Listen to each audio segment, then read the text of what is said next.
Hello, welcome to Sex, Drugs, and Jesus Christ, where the questions are made up and the points don't matter. It's like a thing. It's like a game show. That's it. That's whose line is it anyway? That's not a real thing. We are two guys you've never heard of. My name's Carson. My name's Carson. His name is Drew. My name's Drew. I go by either. And yeah, we want to talk to you about a little thing, a little guy that we know. Maybe you've heard of him. His name is Jesus. Little guy. He's a pretty big deal. Yeah, we're glad you're listening. We're really smart and we're really educated, and you probably can't tell by our voices. Maybe you can. We're very handsome. Yeah, we know a lot about what we're talking about. We're very funny, so I've heard. Mm-hmm. I told you that. I know. Drew and I were actually riding over in the car, and we were talking about like what concept we wanted to talk about for this first episode, and we were both kind of talking about how it seems so prevalent in today's world how convenient people are making a relationship with Jesus nowadays. A lot of people tend to claim to be Christian, and it's sometimes hard to see fruit. Not trying to be judgmental, but where's the balance, of wearing Christ's name in your life and also producing fruit through that?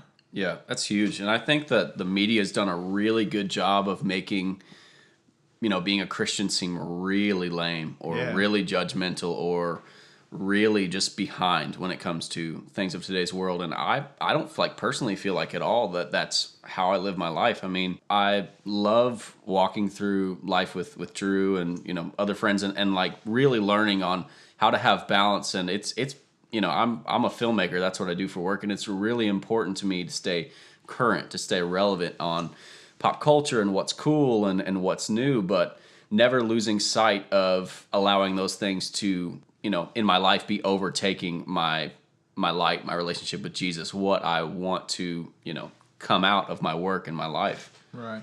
Well, my question for you is, you say you do photography, film specifically, and like when you do film stuff, how important is it, and what are the cons of Christianity being relevant with today, but also carrying like the age-old gospel with everything that they do? Yeah, I mean, I think the biggest con of it is people in today's world, at least I see in like film and pop culture, it's so important. Like things are getting so far over into the space of like being dark and sexual and violent to the point of like, if you're not doing those things, you must not know what's cool because everybody's doing them. So if you're not doing it, you're probably behind. And I guess with me, I just like when I'm on a shoot or when I'm like storyboarding for a project, my goal is to like, I don't want you to be able to tell the difference between my project and Kanye's project, and obviously that's not talking about skill and production and things like that. That's talking about like the feeling of things. I feel like you don't have to have that intensity when it comes to like violence and sexual things to put out good, solid material. And I feel like the world tells us that we have to. Yeah. How welcome do you think that is in the Christian community to see projects and art done well and relevant, and it could be almost compared to just stuff that the world's putting out, or maybe even better sometimes? I think it's welcome to a certain extent. I think some artists are like literally like arms wide open, like bring it to me. That's what I want. I would love to finally have some stuff that stand out. And I think there's other affiliates and labels and things that are trying to still pay the bills, and there's a reason that the Christian media and the Christian music are behind, I hate to say it, but 10, 15 years in the pop space because they don't actually want to push that envelope too far, because the people that are still paying the bills have a very tight preference, and they don't want to get too far out ahead of that. So that's kind of my take on it. But what about you? I mean, you work in a church, you lead worship for a church. You head up a college ministry here in Nashville. Obviously, ministry is your vocation, but I mean, what's that like for you when someone that's not a Christian asks you about your work life and how do you balance, your feeling of staying relevant? And I don't, relevant's not a word, guys, but relevant. I love the word relevant. I'm relevant. I'm very relevant. I think it's a magazine. I think so too. Relevant. The Relevant. You ever seen this guy, Leonardo DiCaprio? He's very good at acting. He's very cool. Very good with his words. No, but seriously, like it just sounds so lame because it's people are asking like why do you even care about staying on top of that stuff? You Yeah. should be completely focused on your relationship with God. And I personally believe like my personal calling is to stay up on that stuff Yeah. because I think we're talking about the creator of the universe here, the most creative being in existence. Like if we're falling behind, I take that personally. Yeah. So I mean, how does that work into your actual life? Just being with the ministries that I do, I think most of all, if you're authentic with people, I think it's okay, and I think it's cool for you to enjoy the things that are out right now, fashion wise, the things that are like out media wise, and things like that to an extent. Because there are great movies that are still coming out. There's great producers. There's people that are making great music that always isn't in the Christian like field of things. Sure. And so I think that when you enjoy things that other people that you're trying to reach enjoy, it becomes a talking topic for you to use that to kind of stir the conversation or start the conversation even with people that other people may not be able to reach if they're not as included in today's society and today's like culture. So I think for me, having a starting point is to say, hey, I really like that jacket. Where did you get it? And actually having some knowledge on where you can shop to find good things, or maybe a Spotify playlist to check out because this band's like really blowing up in certain places. Yeah, it's cool. Gives you content to be able to draw people in for a conversation. And then I feel like once you have that, you can take that conversation anywhere and really just love on those people with your words. I think Nashville included is a place that people don't really get heard a lot. There's a lot of people talking and there's a lot of noise, but not many people listening. So I met a guy weeks ago that I just talked to him about a few things, and he just unloaded his like life story, and I just listened. Wow. And I think that made an impact in his life. I hope it did. And just talked to him about church, and just those conversations of him opening up about certain things in life led me to conversations to say, hey, we'd love for you to have you at church. We'd love for you to be involved with these ministries we're doing.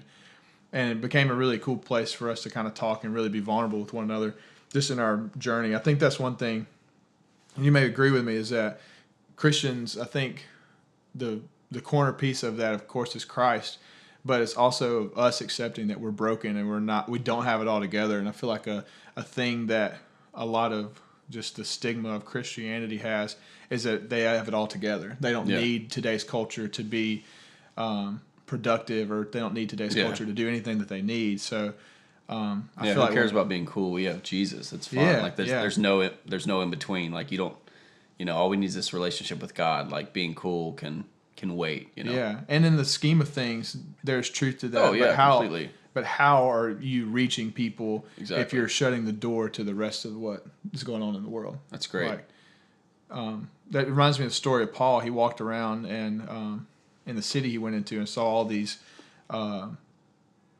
like gods that were built out of certain things and had certain names, and it's like to the unknown God.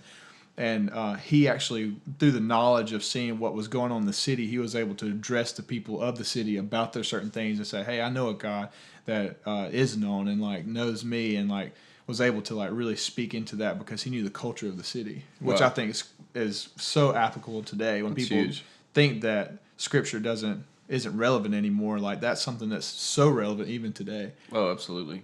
So what do you think, like as far as you were talking to me earlier that you on our ride over here, we had a really informative ride on the way over. We had some gold moments. we Wish we were did. recording that. We needed to record then.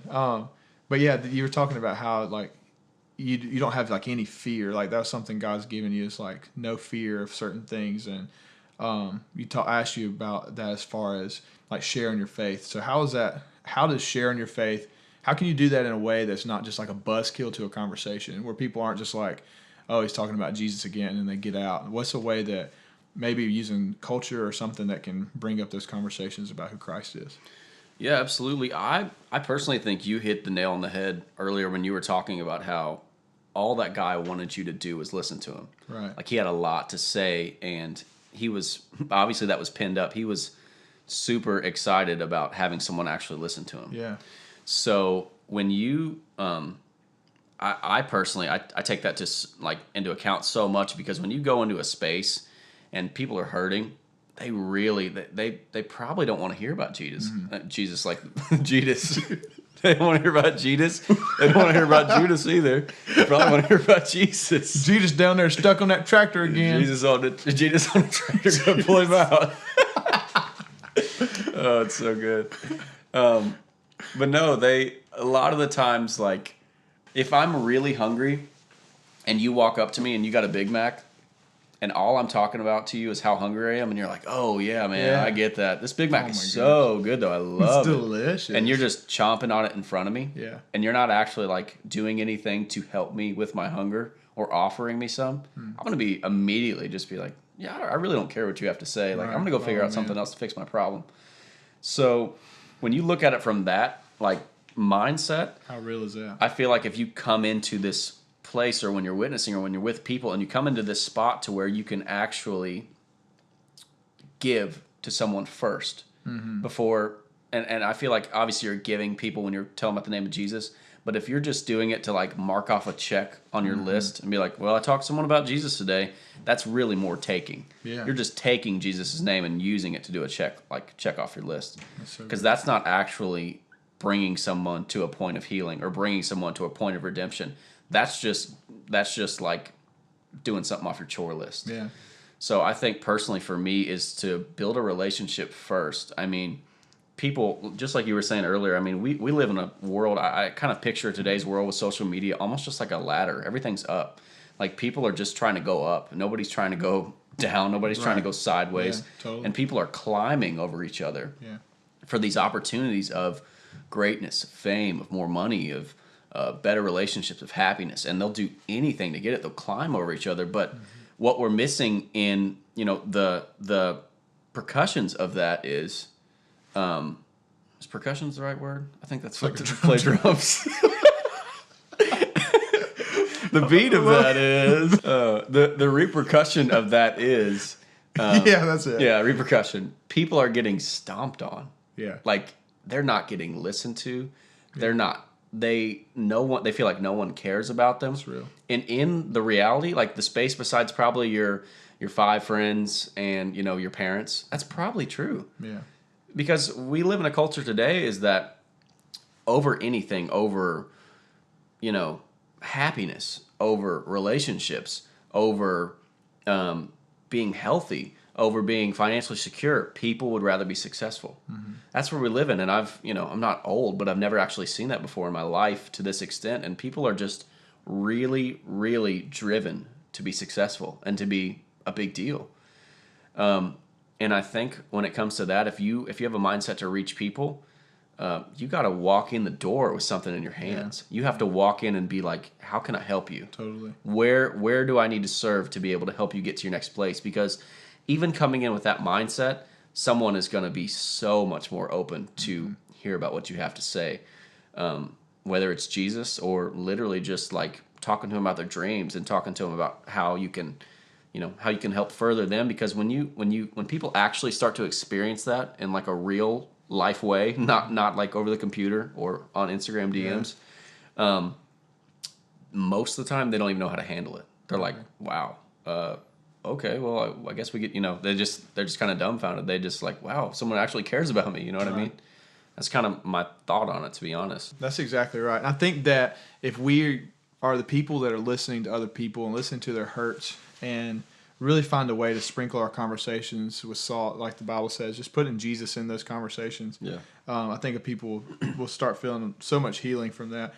And that's really the heartbeat of this whole thing that we're doing, is that we're trying to be informative and also just supportive of the Christians that are out there, and trying to figure out the line of fitting in and standing out. And also for the people that may not know who Jesus is, this is a safe place, and we want you guys to really experience and know the love of Christ just through the conversations and what God's done in our lives. And so I hope that's been encouraging to you today.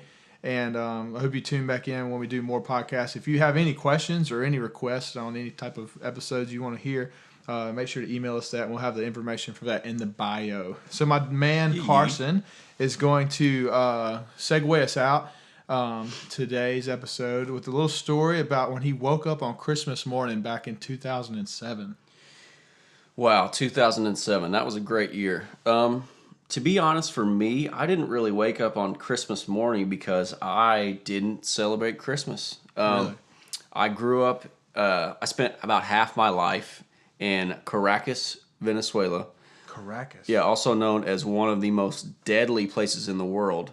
And I was actually a beaver mule down there. and What is Yeah, a I know beaver it's mu- funny. a So, beaver mule? so drug trade is a big thing in South America, Venezuela, Colombia. It's huge. Yeah. But beaver pelts are second to there. Second to drugs. Yeah, yeah. So what I would do is the guys that I work for would put me in a wooden box, and they would lace me with beaver pelts, and they would wow. put me down the river like a little mini Daniel Boone. And I would just kind of go from town to town, and they would, whenever I would get to the next village, the villagers would come pick me up, and they would open up my box, and they would just get all the pelts. I don't know why they couldn't just put the pelts in the box without me, but they didn't. They just didn't think that through. What was your job? My job was to keep the pelts safe. If In the box? Yeah, if there was any. Well, the big thing about it is too is the pelts. If they get too cold, they dry out, and nobody needs a dry beaver pelt. So that was really the big thing. I just kind of kept there. I kept them warm. You know, they gave me a snacks. I had like a Game Boy Color in there, so I was good for a few days. I played Mario and all those other things. It was a lot of fun, man. It was great. So I didn't even know what Christmas was. I worked about 300 days out of the year, and then they beat me. They beat me for the other 60. So I didn't really have that great of a life, but it wasn't that bad. But anyway, 2007, I finally got expedited back to expedited. I had expeditus as well, but I got expedited back to the U.S. and Meemaw taught me about Christmas, so it was a great day. Wow. Yeah, heard it here first, folks. We'll see you next week. See ya.